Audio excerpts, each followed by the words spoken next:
Kami mempersembahkan renungan Santapan Rohani, terjemahan dari renungan Our Daily Bread.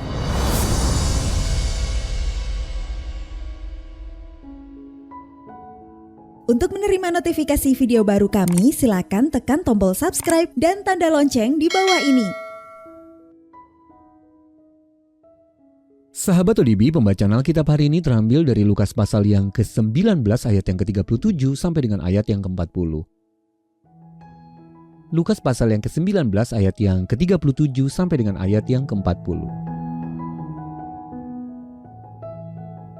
Ketika ia dekat Yerusalem, di tempat jalan menurun dari Bukit Zaitun, mulailah semua murid yang mengiringi dia bergembira dan memuji Allah dengan suara nyaring oleh karena segala mujizat yang telah mereka lihat.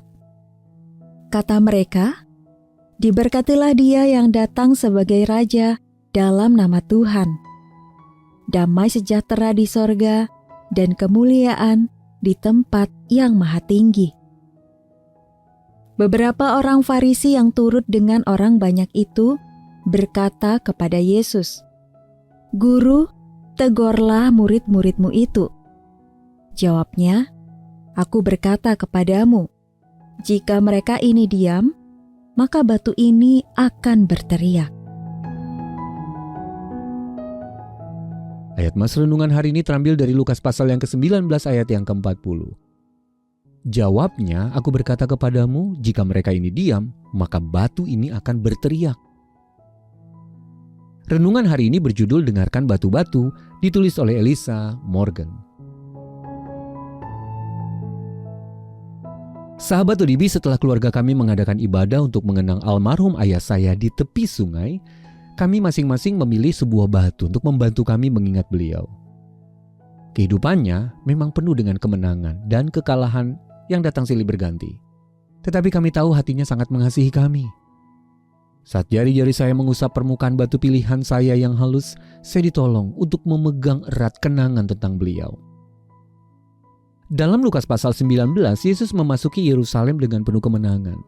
Disambut oleh orang banyak yang melambai-lambaikan daun palem, meneriakan Hosana dan bersorak, "Diberkatilah dia yang datang sebagai Raja dalam nama Tuhan." Orang-orang Farisi merasa jengkel karena menganggap semua teriakan itu sebagai pengakuan terhadap Yesus sebagai sosok Mesias. Dan bagi mereka itu merupakan penghujatan. Maka mereka pun memerintahkan Yesus untuk menegur murid-muridnya agar diam. Namun Yesus menjawab, "Jika mereka ini diam, maka batu ini akan berteriak." Sebenarnya bisa dikatakan batu-batu memang berteriak. Allah telah menggunakan bebatuan di sepanjang kisah kasih-Nya kepada kita. Kita ingat ada 2 loh batu yang dipahat memuat 10 perintah yang menunjukkan kepada kita cara hidup di hadapan Allah. Keluaran pasal 34 ayat yang pertama. Batu-batu kenangan yang ditumpuk di tepi dan di tengah-tengah sungai Yordan mengingatkan generasi demi generasi Israel akan pemeliharaan dan kesetiaan Allah. Kita bisa baca di dalam Yosua pasal yang keempat, ayat 8-9. Lalu batu yang digulingkan untuk menutup kubur Yesus adalah sama dengan batu yang digulingkan kembali untuk menunjukkan bahwa dia telah bangkit.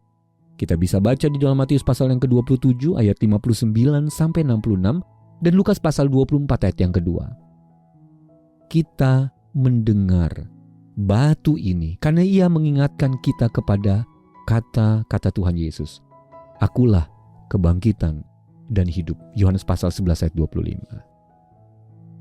Jadi dengarkanlah batu-batu itu dan angkatlah suara Anda bersamanya untuk memuji Bapa kita yang terkasih. Sahabat ODB, bagaimana batu-batu yang menandakan karya Allah di dunia kita berteriak kepada Anda? Pesan apa yang Allah ingin Anda ingat dari hal-hal tersebut?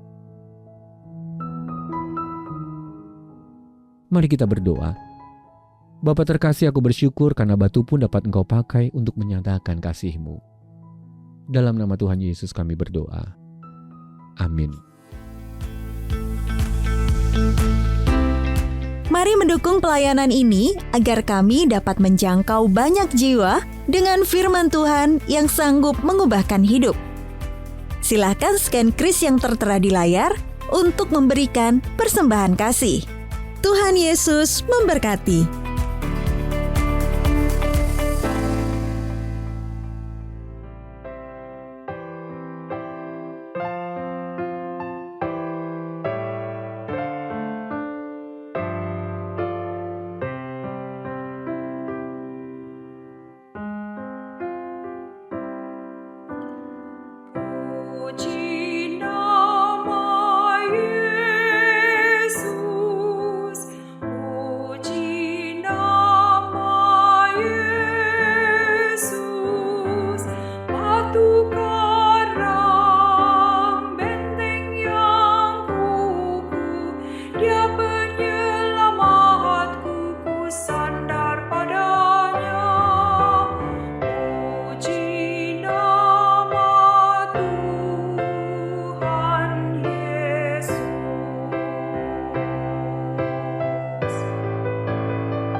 Puji